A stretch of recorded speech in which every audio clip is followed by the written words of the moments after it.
Hey guys, LevelCap here. Today's Monday, which means it's time for an episode of Loadout, the series where you guys, the viewers, get to pick a gun and customization for me to use. The way you do this is you leave a comment down below letting me know what kind of weapon and accessories you'd like me to run with, and I will pick one of the top rated comments for the next episode. Today's top comment comes from Tomer Zipori. He says, Loadout BF4 Counter-Strike Ghost style. Now, I almost didn't pick this comment because it's loaded with a bunch of asinine requirements in order to play it, like playing with different mouse TPI, playing on PS4 if I can't find any diffuse servers on PC, and avoiding teammate health packs and ammo boxes, which is just ridiculous. So in order to try and still honor the theme of this loadout, I took the weapons, which is an M4 with iron sights suppressed for defensive game modes. I'll be playing on Rush exclusively.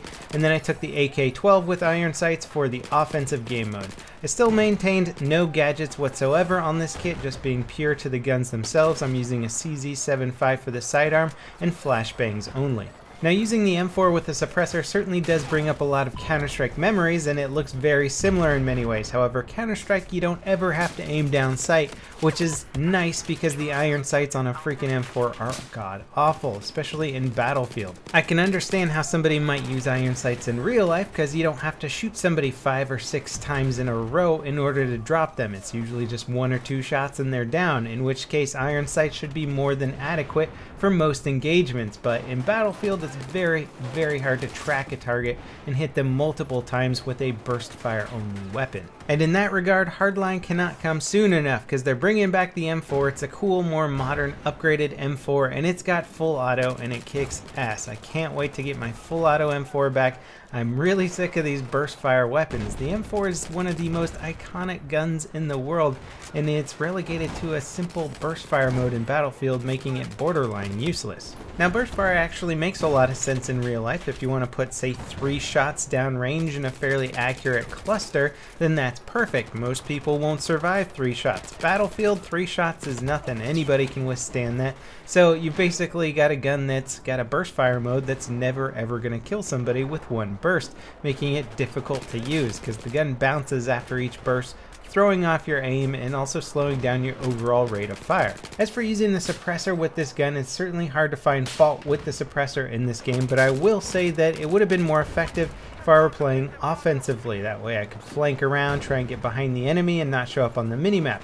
When you're playing on the defensive end of the map, people pretty much know exactly where you're hiding and they're always expecting you. Plus, it's pretty hard to get away from your teammates, so you're pretty much always going to be around other people who are spotted on the minimap. Normally, the M4 is pretty difficult to use. I can usually make do if I've got a decent optic on it, but with the iron sights, this is just my nightmare weapon. Switching over to the AK-12, a full auto weapon, even if it is naked with iron sights, no attachments, this was way more effective. Playing on the offensive side was also a little bit more interesting because I got to be aggressive, which is much more in line with my playstyle. I get really bored on rush games when I'm defending and the offensive team just isn't doing a good enough job, so you're sitting around waiting for them to make their next assault. The iron sights on the AK-12 certainly aren't my favorite, but since I kept switching between the M4 and this one, the iron sights on the AK-12 were like a dream come true. You can actually be fairly accurate with it, and I had no trouble picking off headshots at longer ranges. There's also something really aesthetically pleasing about a more modernized AK platform. With a monolithic upper rail, we've got a more modern fire selector switch on there. The AK is actually a really cool platform in general, and I like to see sort of the more futuristic versions of it. I've certainly got nothing against the classic wood furniture on the one in Counter-Strike Go, and I really like the look of the classic AK, but there's still something to be said for a more modern looking one. Even without any attachments on this gun, I was still perfectly capable of being extremely accurate and dropping targets at further ranges. That really is the benefit of the AK-12. It does have a slow rate of fire of 650 rounds per minute. You can actually increase that to 750 if you shoot in burst fire mode, but it's only if you can actually burst fire quick enough, and then again you have to play in burst fire mode, which again is my worst nightmare, so I would never do that willingly. Now, although rate of fire really is one of the make or break statistics for most weapons in Battlefield, especially for the hardcore players, the people who are trying to be as good as they possibly can be, there is something to be said for lower rate of fire weapons that are more accurate. You can be more precise, you can make better use of your bullets so you don't run out of ammo as quickly, or rather you can drop more targets with the same amount of ammo,